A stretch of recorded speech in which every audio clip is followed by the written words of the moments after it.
저희는 4월 한 달 동안 봄날의 동행이라는 주제로 그리스도 예수의 사랑을 다시 한번 확인하고 있습니다. 동행이라는 표현을 신앙적으로 내지는 조금 복잡한 언어일 수는 있으나 다른 언어로 표현하면 관계의 방식 내지는 교통, 교제라고 이야기합니다. 기독교 신앙에서 아주 중요한 것, 가장 중요한 것이 있다면 우리가 믿는 살아계신 하나님과의 신실한 관계를 구축하는 것입니다. 이것이 동행입니다. 하나님과 관계를 구축하는 것은 우리에게 율법이나 부담이 아니라 축복입니다. 성경에서 말하는 여러 가지 축복 중에 세 가지 축복이 있는데, 첫 번째는 땅을 기업으로 받는 것입니다. 두 번째는 자손을 유산으로, 또 후손을 하나님의 선물로 받는 것을 축복이라고 합니다. 하지만 이 두 축복을 넘어서서 정말로 중요한 축복은 하나님의 자녀로 하나님과의 관계를 형성하며 살아가는 것입니다. 이것은 신약시대 때에 그리고 그리스도께서 특별히 강조하셨습니다. 여러분들이 하나님과의 관계를 구축하며 지금을 살아가는 것은 봄날에 비가 내리든 꽃이 피든 아니면 따뜻한 햇살 가운데에 그 따스함 속에 젖어들든 상관없이 그리스도와 동행할 수 있는 축복과 연결되어져 있습니다. 이 축복과 관련해서 오늘 우리가 읽은 이 본문은 굉장히 중요한 교훈을 우리에게 제시해 주고 있습니다. 무엇보다도 이 율법 교사가 예수님에게 찾아와서 던진 질문을 통해 우리가 어떻게 하나님과의 관계를 좀 더 신실하게 구축할 수 있을 것인지에 대해서 생각해 볼 수 있습니다. 이 젊은 율법 교사가 예수님께 와서 이런 질문을 했습니다. 예수님, 어떻게 하여야 영생을 얻습니까? 여러분, 이 질문이 얼마나 멋진 질문입니까? 여러분이 만약에 신앙생활을 하면서 예수님에게 단 한 가지 질문을 하신다면 여러분은 무슨 질문을 하시겠습니까? 요즘 우리 사회는 인공지능이 발전해서 AI 시대가 챗 GPT를 이끌어내고 있습니다. 이게 무슨 소리냐라고 말씀하시는 분들도 계시겠지만 컴퓨터가 우리의 모든 삶을 지배하고 있습니다. 하지만 한 가지 못하는 것은 명확한 질문을 던지는 것입니다. 여러분들도 이러한 질문을 가지고 계십니까? 영생이 무엇입니까? 어떻게 하면 영생을 얻겠습니까? 신앙에서 가장 중요한 질문인데 너무 친숙한 질문이라 이러한 질문조차 고백하고 표현하는 것을 어색하게 생각하는 시대를 살아가고 있습니다. 영생은 요한복음에 따르면 예수 그리스도를 아는 것이라고 이야기합니다. 예수 그리스도를 아는 것은 그리스도에 관한 몇 가지 지식을 아는 것이나 기술을 아는 것이 아닙니다. 예수님을 어떻게 하면 움직일 수 있을까? 그러한 것을 얻어내는 것이 아닙니다. 그리스도를 안다라는 것은 그리스도를 인격적으로 알아가는 것을 뜻합니다. 영생은 바로 그리스도를 인격적으로 알아가는 과정에서 관계의 방식에서 가장 중요한 실천으로서 사랑을 드러내는 것입니다. 그래서 이 율법 교사에게 예수님이 너는 성경에서 무엇을 어떻게 배웠느냐라는 반문에 아주 명확한 질문을 했고 우리는 그 본문을 읽었습니다. 27절입니다. 이 본문을 다시 한번 보겠습니다. 27절에 이런 표현을 합니다. 내 마음을 다하며 목숨을 다하며 힘을 다하며 뜻을 다하여 주 너희 하나님을 사랑하고 또한 네 이웃을 네 자신같이 사랑하라. 이거보다 더 온전한 답이 어디 있을까요? 이 답을 통해 우리는 신앙에서 정말 중요한 영생, 그 삶의 풍요로움이 어디에서 주어지는지 알 수 있습니다. 우리는 신앙생활하면서도 우리의 삶의 풍요로움이 내가 무엇인가를 이루고자 할 때 그것이 이루어지면 그것이 풍요라고 생각합니다. 내가 간구한 것들이 이루어졌을 때 하나님이 내 삶을 풍요롭게 해주었다라고 생각할 수 있습니다. 그것보다 더 중요한 풍요로움이 있습니다. 하나님을 사랑하고 이웃을 사랑하는 그 자체에 삶에 가장 중요한 풍요로움이 있다는 것입니다. 이 진리를 이 율법교사는 알고 있었습니다. 지금까지 이 내용은 한국 교회에서 신앙생활하는 대부분의 헌신적인 그리스도인들이 의심에 없이 받아들였던 내용입니다. 아마 여기 계신 용인제일교회의 믿음의 헌신을 드러내며 살아오시는 분들은 이 진리 앞에 내가 그리스도를 사랑하고 내가 이웃을 사랑하는 데서 내 삶에 풍요로움이 주어진다는 것에 대해서 의심 없이 지금을 살아가고 계실 것입니다. 그런데 이 답변에 예수님께서 28절에 이렇게 말씀하십니다. 네 대답이 옳다. 이를 행하라. 그러면 살리라라고 이야기합니다. 우리의 신앙은 좋은 질문을 던지는 것, 좋은 답변을 갖는 것보다 더 중요한 것이 있습니다. 우리가 알고 있는 것을 행하는 것입니다. 직접 삶으로 살아내지 못하면 이 위대한 진리는 한낱 글자에 불과합니다. 여러분들은 이제 코로나가 마무리되며 다시 한번 주님이 주시는 생명 안에서 이 새로운 삶을 살아가기를 소망하기 위해 이 늦은 금요일 저녁에 이 자리에서 주의 말씀과 주의 은혜를 구하고 있다는 것을 저는 확신합니다. 이 자리에서 우리가 어떻게 주님이 가르쳐 주신 이 풍요로운 삶, 가장 온전한 삶을 살아낼 수 있을 것인가, 무엇이 우리가 행해야 할 것인지에 대해서 한번 생각해 봤으면 좋겠습니다. 이에 대해서 이 사람은 또다시 질문을 제시합니다. 내 이웃이 누구냐라는 질문을 하죠. 이 본문은 우리에게 너무나도 익숙한 본문입니다. 아마 이 본문을 읽어나가는 동안 여러분들께서는 또 이 본문인가? 내가 신앙생활하면서 얼마나 많이 들었는데 이 정도의 본문을 또다시 들어야 하는가라는 생각을 하고 계실 것입니다. 이 본문은 너무나도 익숙합니다. 주일학교 시절 성경학교에서는 단골 본문이기도 하고 늘 항상 우리의 삶을 새롭게 결심할 때 늘 듣던 말씀이기도 합니다. 예수님은 이 율법교사의 질문에 대해서 답변을 간단하게 하지 아니하시고 이야기로 풀어내십니다. 성경에서 이야기를 제시할 때에는 의미가 아주 중요하다라는 뜻입니다. 우리 시대의 삶을 살아가는 데 이야기에 주목하는 것은 신앙생활하는 데에 아주 도움이 됩니다. 이 이야기를 통해 우리가 무엇을 생각하고 무엇을 질문하고 무엇을 답변하고를 넘어서서 어떻게 우리 시대를 살아갈 것인지에 대한 구체적인 실천 그리고 참여를 같이 생각해 봤으면 좋겠습니다. 잘 아시는 대로 어느 한 사람이 유대인일 가능성이 높습니다. 예루살렘에서 여리고로 내려갔습니다. 그 가는 과정에 강도를 만났죠. 그리고 그 강도를 만났는데 이 강도가 보통 강도가 아니었습니다. 이 사람을 거의 때려 죽일 정도로 두고 가지고 있는 모든 것을 빼앗고 갔습니다. 이때 제사장과 레위인이 보고 피해 지나갔다고 합니다. 그 과정에 사마리아 사람이 보고 가까이 가서 기름을 붓고 상처를 싸매고 돌보아 주다가 주막으로 데려가서 주막 주인에게 부탁을 합니다. 이 사람을 좀 돌보아 줘라. 혹시 내가 돌아오는 길에 비용이 더 들면 갚아주겠다라고 이야기합니다. 그리고 우리는 이웃이 누구인지에 대한 생각을 합니다. 이 이야기는 단순히 도덕적으로 우리 주변에 혹시 누가 도움이 필요한지, 혹시 불쌍한 사람은 없는지, 그러한 사람들을 향해서 우리가 가서 도움을 주어야 하는지 정도의 도덕적인 교훈을 이끌어내지 않습니다. 만약에 여러분들이 이 본문을 통해 내 주변에 누가 도움을 받아야 할 사람인가를 먼저 생각하고 있다면 조금 더 천천히 이 본문을 들여다보셔야만 합니다. 그래야 우리 안에 계신 그리스도를 볼 수 있고, 그래야 우리 안에서 역사하시는 그리스도의 사랑이 무엇인지를 다시 확인할 수 있습니다. 너무나도 친숙한 본문 속에 그리스도의 사랑이 무엇인지, 우리는 그 사랑에 어떻게 반응해야 하고 또 참여해야 할 것인지 이 본문은 상세히 가르쳐 주고 있습니다. 이 예수님의 답변에 담겨진 이 이야기를 통해 우리의 인생에서 어떻게 그리스도를 만날 수 있는지, 어떻게 그리스도를 좀 더 가까이 갈 수 있는지, 그리스도의 사랑에 어떻게 참여할 수 있는지를 생각해 봤으면 좋겠습니다. 이 본문의 이야기를 보십시오. 어떤 사람이 예루살렘에서 여리고로 내려갔다라고 이야기합니다. 여러분이 그리스도의 사랑을 여러분의 삶에서 받아들이려면 인생이 여정이라는 것을 알고 계셔야만 합니다. 인생은 정착이 아닙니다. 인생은 늘 항상 끊임없이 어디론가 향해 가고 있는 여정입니다. 여정이라고 생각하면 많은 사람들이 낭만적이다라고 생각합니다. 나도 고된 인생에서 훌쩍 떠나 어디론가 가고 싶다, 그런 여정과 같은 인생을 살아가고 싶다. 여기서 말하는 여정은 그러한 여정이 아니라 불편한 여정입니다. 우리의 인생은 끊임없이 정착할 수 없이 끊임없이 어디론가 향하고 있는 여정입니다. 여러분들이 신앙생활하면서 한 번쯤 들어봤을 어거스틴이라는 사람이 있습니다.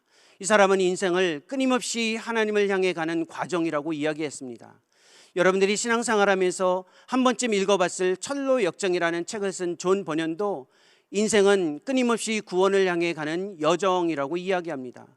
여러분들 지금 힘겨운 인생살이에서 나도 한번 정착해 봤으면 좋겠다, 나도 집 하나 마련하고 또 그냥 안정된 곳에서 좀 살고 싶다라는 생각이 가슴속 깊은 곳이 있지 않습니까? 만약에 그렇다면 그것 때문에 안도하실 필요가 없습니다. 만약에 그러한 삶이 아니려도 그것 때문에 힘들어하실 필요가 없습니다. 그리스도를 따르는 신앙은 끊임없이 어디론가 행하는 여정입니다. 이 여정은 늘 불편합니다. 말씀드렸듯이 제가 케냐에서 선교 사역하는 동안 끊임없이 신분의 문제, 주거의 문제, 사역의 문제로 단 한 번 안정적으로 생활하지 못하고 계속해서 이동하고 계속해서 어디론가 불안한 모습 속에 있었습니다. 이것이 출발입니다. 그래서 예수님은 의도적으로 이야기하신 겁니다. 어떤 사람이 예루살렘에서 여리고로 가는 과정을 생각해봐라. 이것이 우리의 인생이다라는 겁니다. 그런데 이 여정의 인생에서 중요한 특징이 하나 있습니다. 예측할 수 없는 상황이 주어진다는 것입니다. 강도가 그 길에 있다는 것을 이 사람은 알았을 것입니다. 하지만 자기가 가는 그 길, 그 시간에 강도를 만날 것이라고는 예측하지 못했습니다. 만약에 강도를 예측했다면 반드시 피했겠지요.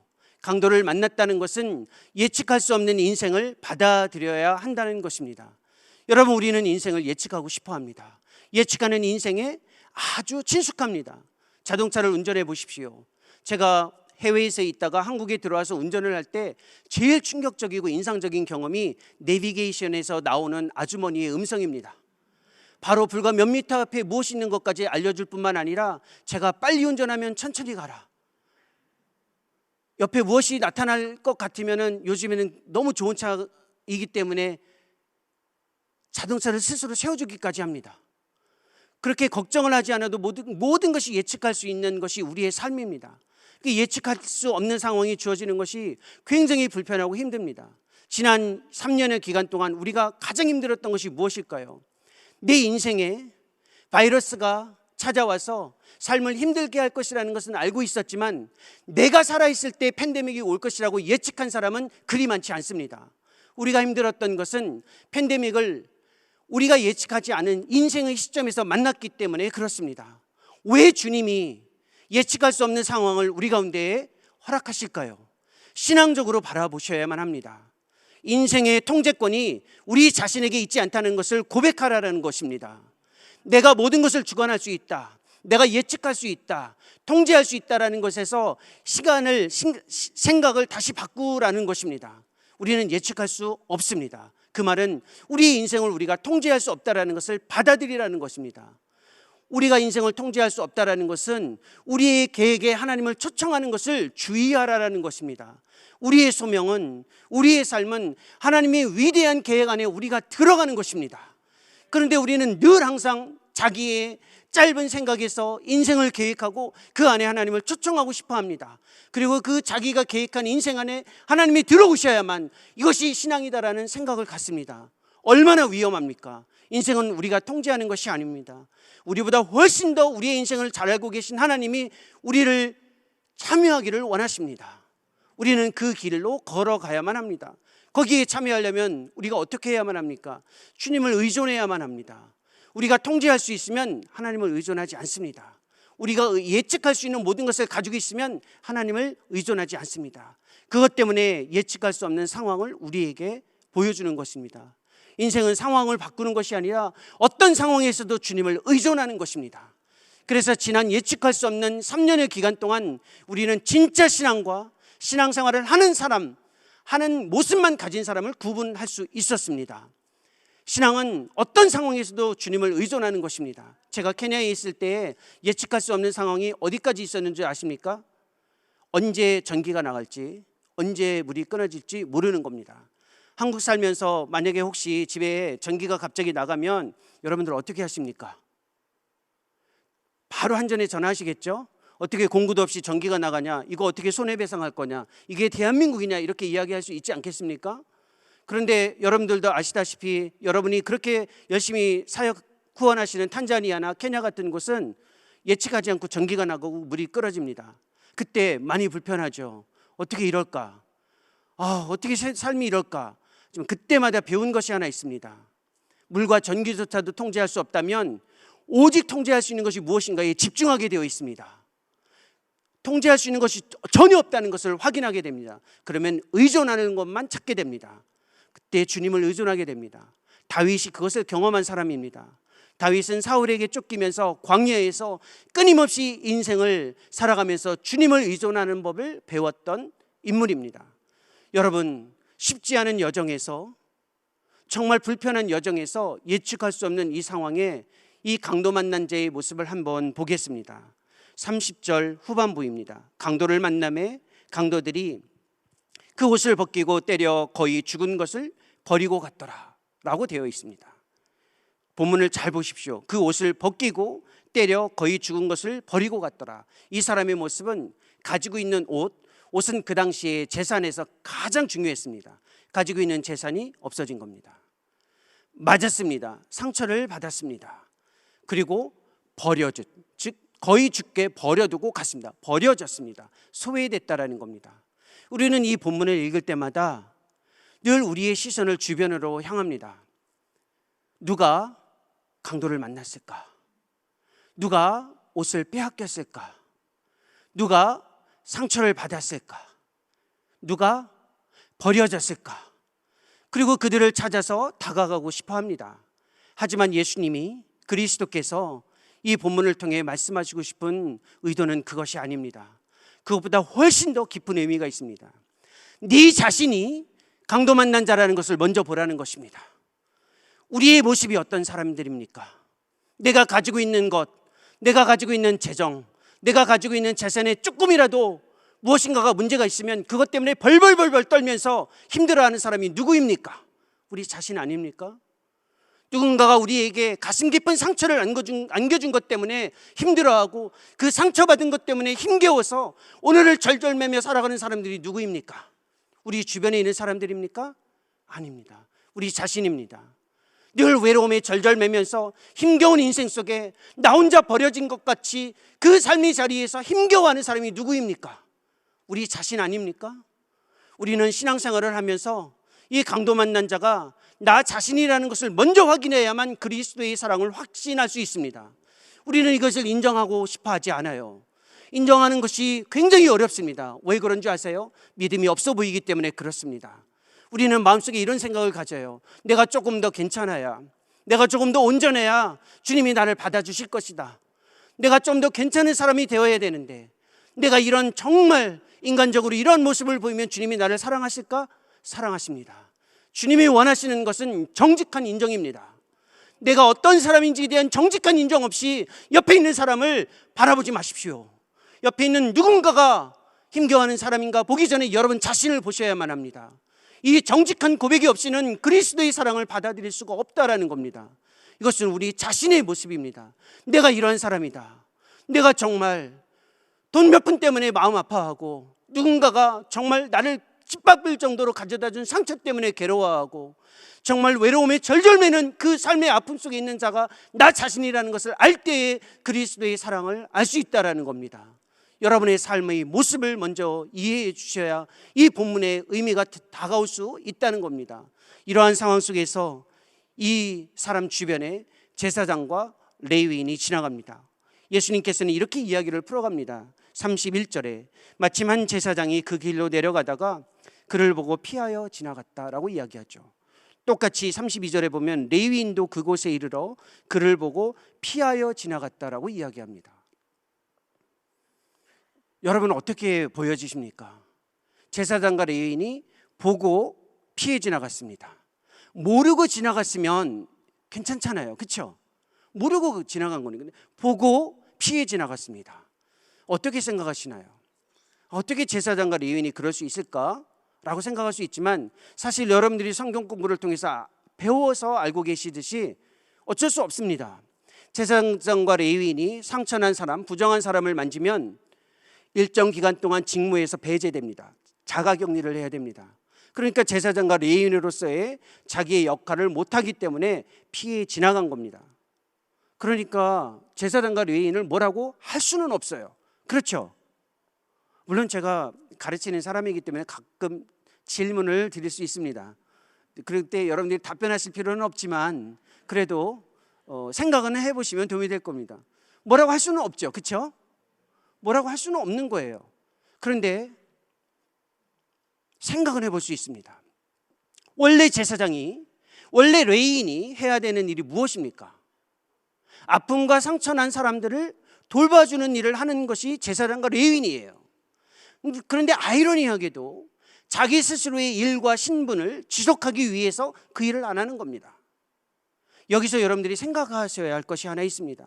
상처난 삶의 모습에서 우선 생각해야 할 것은 내가 어떤 자리나 신분이 있다고 해서 그에 부합한 삶을 살아내지 못한다는 겁니다. 제가 정말 창피한 고백을 하자면 제가 그런 사람입니다. 사실은 어쩔 수 없이 제 이력에 따라오니까 목사님께서 케냐와 우크라이나에서 선교한 선교사다라고 이야기하죠. 누구도 다 그렇게 저를 그렇게 바라보고 사실입니다. 이렇게 멀쩡하게 생겼어도 케냐 나이로비에서 아프리카 사람들과 살아왔어요. 정말입니다. 그런데 제가 거기서 선교사로 살아갈 때 많은 분들이 저를 선교사라고 불렀어요. 여러분들도 그렇게 기도해 주셨습니다. 주종훈 선교사, 우리가 기도합니다. 그렇게 기도하셨어요. 그런데 정말 창피한 고백이지만 선교사라는 직분을 가지고 있다고 해서 선교사처럼 살았느냐? 그건 별개의 문제입니다. 정직하게 고백하면 창피할 정도로 선교사처럼 살지 못했던 저의 모습이 있습니다. 가서 살아야 할 곳이 마땅치 못할 때 불평하고, 무엇인가 사역이 온전하게 이루어지지 않을 때 마음속에서 원망이 주어지고, 무엇인가 나를 대하는 태도가 마음에 들지 않으면 옳고 그름을 따지면서 그들을 원망하기까지 했습니다. 늘 마음속에서 정말 창피하지만 이런 생각도 했습니다. 그러니까 아프리카이지, 아프리카 사람이 그러니까 아프리카 사람이지 라는 생각을 하면서 지내왔습니다. 그때 주님이 저에게 정신이 번쩍 들게 이런 말씀을 했습니다. 너 여기 인정받으러 왔냐? 너 여기서 선교사라는 호칭 받으러 왔냐? 네가 대접받으러 왔냐? 잘 생각해봐라. 너는 섬기러 왔다. 그러면 옳고 그름을 따지지 말고 섬겨라. 이 한마디가 제 가슴속에서 울렸습니다. 그러니 선교사라는 호칭이 있느냐, 어떤 제사장과 레위인이라는 직분이 있느냐보다 더 중요한 것은 내가 그러한 삶을 살아가고 있느냐라는 것입니다. 이것이 중요합니다. 이것이 강도 만난 자의 편에서 보면 또 다르게 보여질 수 있습니다. 마땅히 도움을 줄 수 있는 사람이 우리에게 도움을 주지 않을 수 있을 때 여러분들은 믿음으로 그것을 받아들이셔야만 합니다. 내가 힘겨울 때 저 사람은 나를 도와주실 거다.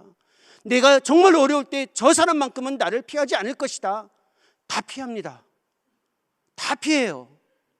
정말 저 사람은 나를 도와줄 것이다. 도와주지 않습니다. 그런데 왜 그럴까요? 그 사람의 문제가 아닙니다. 하나님이 의도적으로 그렇게 하시는 겁니다. 왜 그런지 아세요?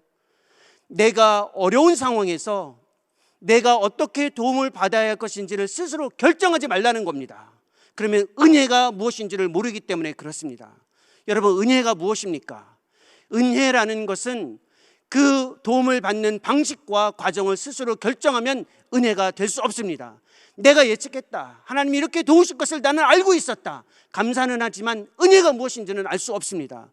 은혜는 철저히 자기 밖에서 자기가 예측할 수 없는 방식에 의해서 주어지는 하나님의 도움입니다.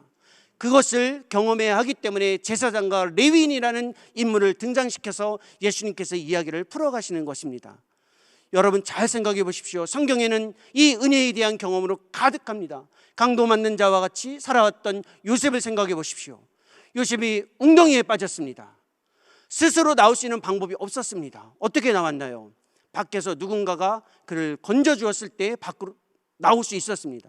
예레미야 선지자, 그 훌륭한 인물이 하나님의 말씀을 전하다가 우물구덩이에 빠졌습니다. 여기서 우물은 정말 배설물이 있는 우물구덩이입니다. 그때 헝겊 조각을 이어서 내려와서 예레미야를 건졌습니다. 이게 은혜입니다. 여러분 스스로 어려운 상황에 처해 있을 때 그것이 끝이 아니라는 겁니다. 은혜의 손길이 하나님에 의해서 주어진다는 것입니다. 그것을 배워야 된다는 겁니다. 제가 이것을 여러 차례 경험했는데 용인 제1교회와 관련해서 경험한 것이 하나 있습니다. 케냐에서 제가 사역을 할 때에 학생들을 가르치는 사역을 했습니다.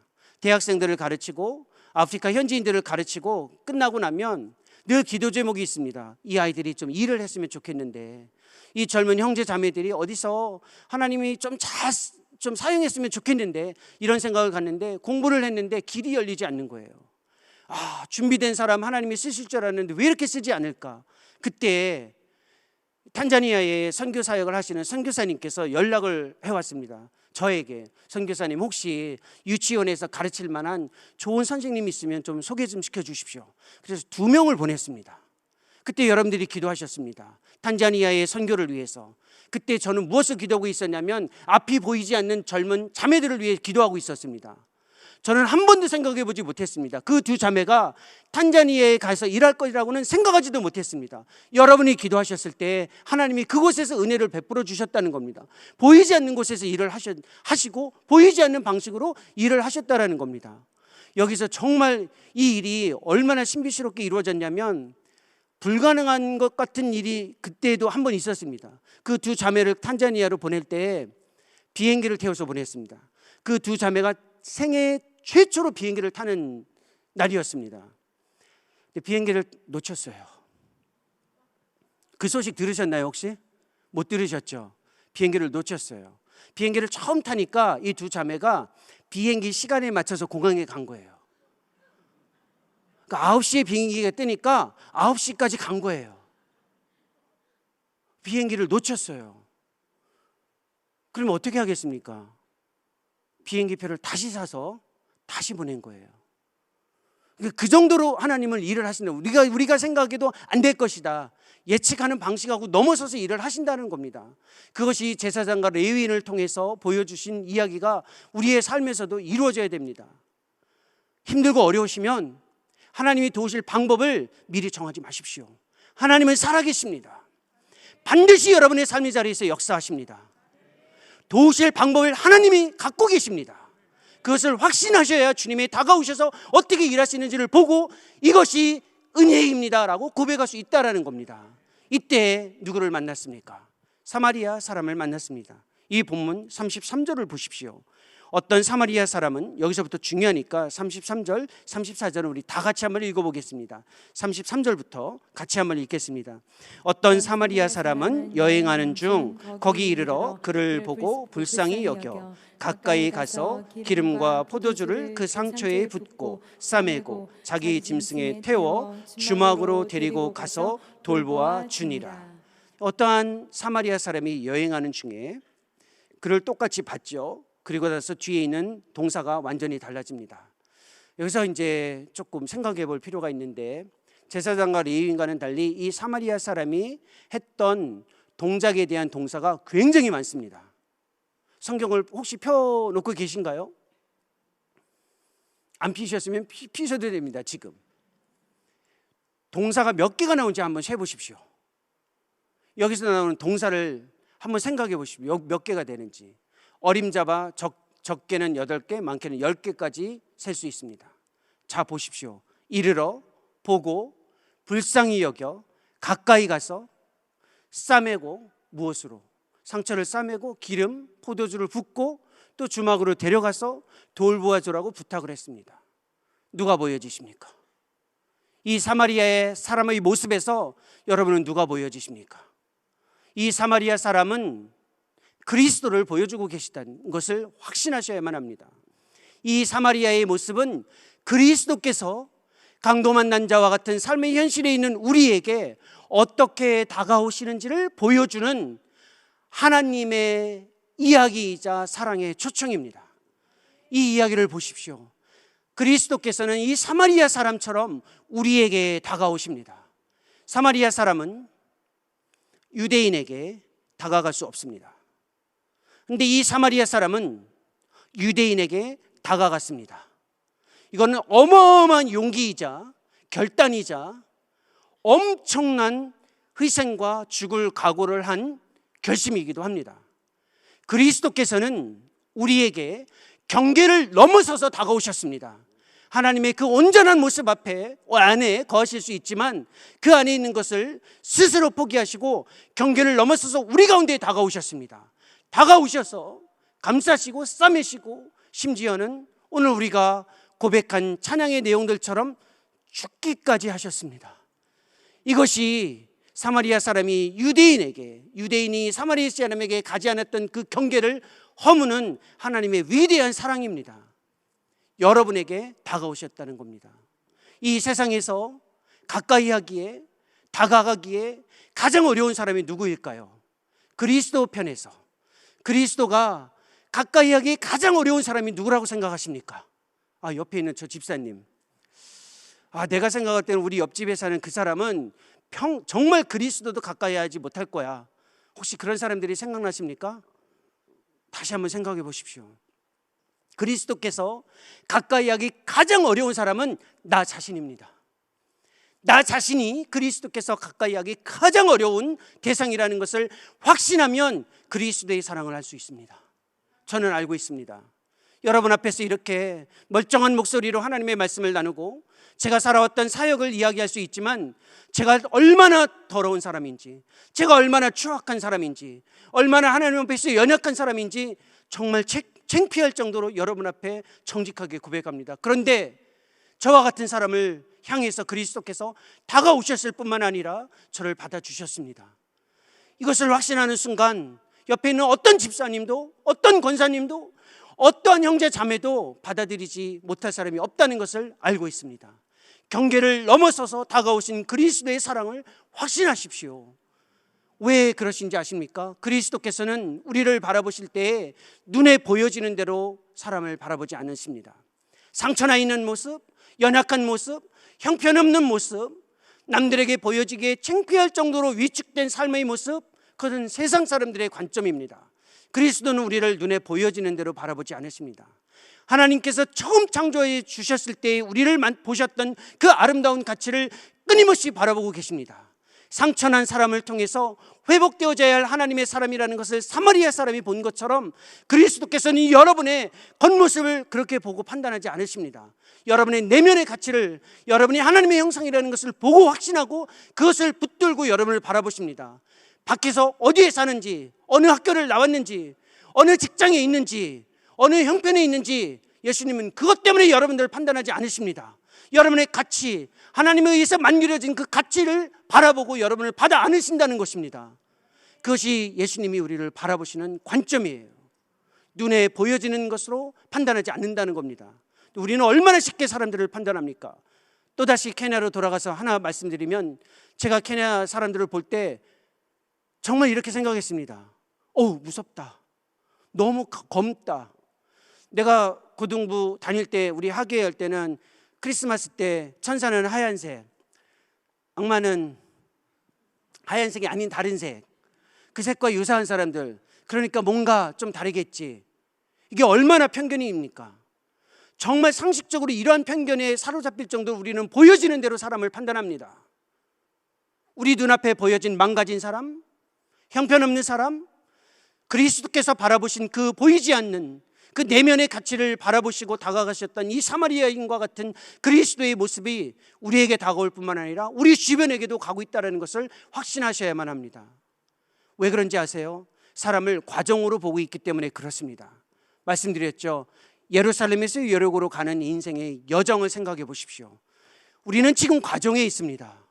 지금이 끝이 아니라는 것입니다. 그리스도는 우리의 인생을 바라보실 때 지금을 마지막으로 간주하지 않으십니다. 지금 너의 모습이 내가 너를 볼 수 있는 마지막이다라고 판단하지 않으신다는 겁니다. 지금은 과정입니다. 어떻게 될지 몰라요. 우리의 모습도, 우리 주변에 있는 모습도 어떻게 될지 모르는 겁니다. 사실 제가 임병선 목사님 개인적으로 같이 대학 때도 공부를 했고 또 그 이후에도 계속 알고 지내는 목사님입니다. 제가 대학 다닐 때 임 목사님이 이 교회에서 이렇게 성도를 섬길 수 있는 일꾼이 될 거라고는 저는 몰랐습니다. 너무 존경스럽습니다.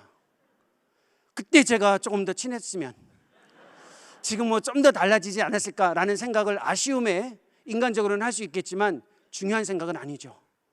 근데 반대로 아마 임 목사님도 그 생각을 하셨을 겁니다.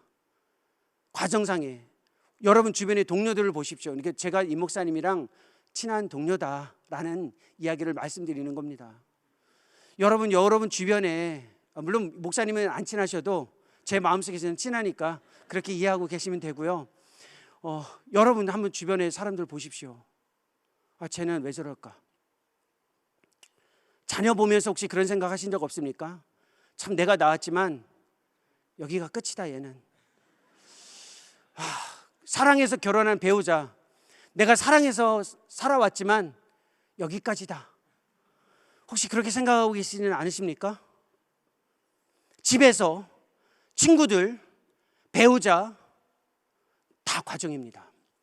그 사람의 인생의 마지막이 그리스도에 의해서 어떻게 변화될지 우리는 알 수 없습니다. 그것이 그리스도의 손 안에서 어떻게 변화될지, 정말 은혜를 힘입을지 우리는 알 수 없이 그 은혜를 의존하고 있어야만 합니다. 그것이 우리에게 필요한 겁니다. 그렇게 보셔야 돼요. 그리스도도 포기하지 않으셨는데 왜 포기하십니까? 주님이 얼마나 고민하시고 여러분이 사랑하는 배우자를 보내시는지 아세요?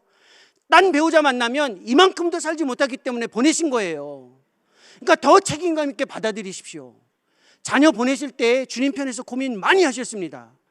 내가 누구 집에 보내야 얘가 나를 정말 내가 생각한 대로 받아줄까? 주님이 고민하시고 여러분 가정에 보내신 사람들이에요. 여러분 옆에 이웃집 사람들 얼마나 불편하십니까? 왜 저런 사람이 이사 와서 이렇게 마음고생을 하게 하실까? 다른 데 가면 더 힘드니까 그래도 네가 좀 받아줄 수 없니? 라고 주님이 보내주신 거예요. 그게 주님의 역사예요. 그러니까 과정으로 보십시오. 단정하지 마십시오. 끝이 아닙니다.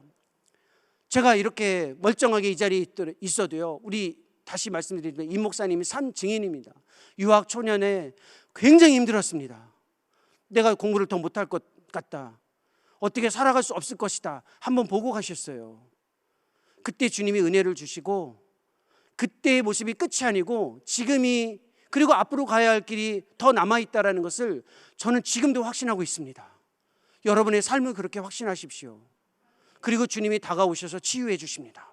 주님은 치유된 사람, 괜찮은 사람, 안정된 사람이 아니라 회복이 필요로 하는 사람들을 향해 다가가십니다. 여러분들이 회복이 필요하다는 것을 창피하지 마십시오. 여러분들 스스로가 강도 만난 자와 같이 삶에서 절절매는 이 상태에 있다는 것을 정직하게 인정하십시오. 그래야 주님이 훨씬 더 선명하게 다가올 수 있습니다. 왜 회복하시는지 아세요? 왜 주님이 왜 회복하실까요? 좀 괜찮은 사람 쓸 수 있잖아요. 우리가 망가지고 상처에 의해서 정말 힘겹다면 그냥 다른 사람 찾을 수도 있잖아요. 근데 왜 회복시키는지 아세요? 대체 불가하기 때문에 그렇습니다. 그리스도의 입장에서는요, 우리 자신이 아니면 안 되기 때문에 다른 사람을 갖다 쓰시지 않으세요. 우리 스스로가 포기해도 그리스도가 우리를 포기하지 않으세요. 그게 그리스도의 사랑이에요. 대체를 찾지 않으십니다. 여러분, 집사님 한 분 한 분 조금 쓸만하려고 기대를 했는데 일을 안 하신다, 아니면 신앙생활 하는데 좀 정말 만족스럽지 못한다, 그래 그럼 다른 집사님 찾자? 절대 그러시는 분이 아니에요. 네가 아니면 안 된다, 그래서 나는 널 고쳐서라도 써야겠다라고 다가오시는 분이 그리스도라는 겁니다.